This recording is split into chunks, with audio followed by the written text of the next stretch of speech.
Irmãos e irmãs, este é o nosso último episódio sobre as virtudes de São Francisco de Assis, o amor e a criação.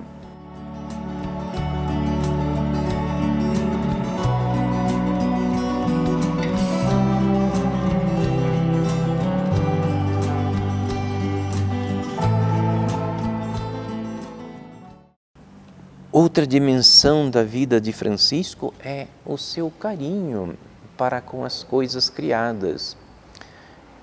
Todo mundo liga, né? São Francisco com os bichinhos, né? Com os animais, com a natureza, né? Com as flores, enfim, com a natureza em geral. De fato, Francisco viveu uma reconciliação tão profunda consigo mesmo, com as pessoas e com a natureza, que para ele tudo era irmão e irmã. São muitas as cenas em que ele tem esse trato muito especial com os animais, né? Passarinhos ou outros animais, e com a própria e com outros seres criados.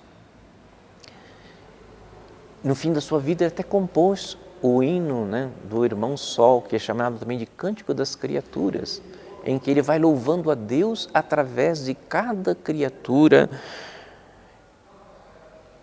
Isso Francisco fazia não por qualquer coisa, mas porque ele tinha profunda experiência da paternidade de Deus. Então ele via assim que as pessoas, nós somos irmãos e irmãs entre nós porque fomos criados por Deus. Mas também as criaturas, a natureza toda foi criada por Deus. Então, se nós e as criaturas fomos criados por Deus, nós saímos das mesmas mãos criadoras de Deus, nós somos de alguma forma irmãos e irmãs. E por isso a gente não pode explorar as outras pessoas, porque elas são irmãos e irmãs. A gente não pode nem mesmo explorar a natureza, porque também a natureza são irmãos e irmãs. Nasceram das mesmas mãos criadoras do Pai. Portanto, se a gente usa da natureza para se alimentar, é um serviço que ela está prestando para nós. É o serviço que uma irmã está prestando a gente. E a gente não pode explorar um irmão ou uma irmã. Por isso,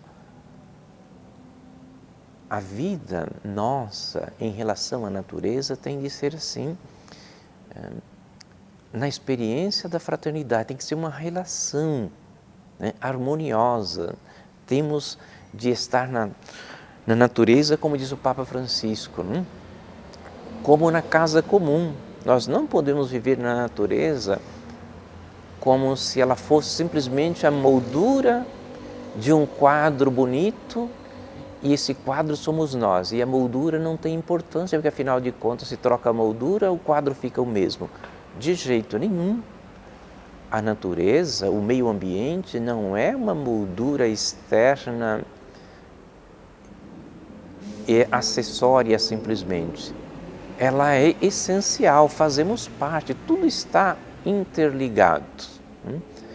Se nós explorarmos a natureza até o limite de estragá-la por completo, também a nossa sobrevivência fica ameaçada, porque nós estamos na natureza, fazemos parte dela, dependemos dela para sobreviver, assim como todos os outros seres vivos. Então, é em relação com a natureza é que devemos viver. E por isso, o cuidado do meio ambiente é imprescindível, ele tem de fazer parte da nossa espiritualidade.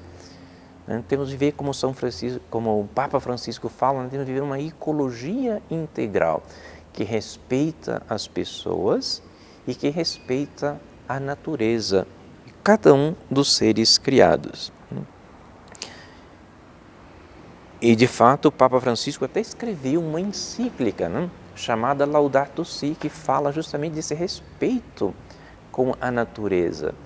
E Laudato Si é uma palavra, uma expressão que o Papa Francisco tirou do Cântico das Criaturas, escrito por São Francisco, que ele escreveu no final da sua vida e chamou-se Laudato significa louvado sejas, né? As primeiras palavras, louvado sejas meu Senhor, né? Pelo irmão Sol, né? Louvado seja meu Senhor pelo irmão Vento. Né? De fato, Francisco viveu assim uma relação tão respeitosa com a natureza que ele a chamou, não só a chamou de irmã, mas viveu uma relação fraternal com ela, uma relação assim religiosa com ela, porque através da natureza ou com a natureza ele rezava a Deus. Francisco é uma pessoa perfeitamente reconciliada, né? Reconciliada consigo mesmo, com Deus e com as criaturas. Por isso ele é um modelo para nós, né? Um modelo de espiritualidade, um modelo assim de fraternidade universal. E pensamos que por intercessão dele nós também aprendamos a viver reconciliados. Reconciliados primeiramente conosco mesmo, né? Com a nossa interioridade, reconciliado com os irmãos e irmãs e reconciliados com a natureza. Isto é, que vivamos uma relação fraternal, né, respeitosa com a natureza. E que o exemplo de São Francisco nos inspire e que Deus nos ajude a viver bem a nossa vida cristã, dando um bom testemunho, como Francisco de Assis deu a sua vida, foi expressão do Evangelho.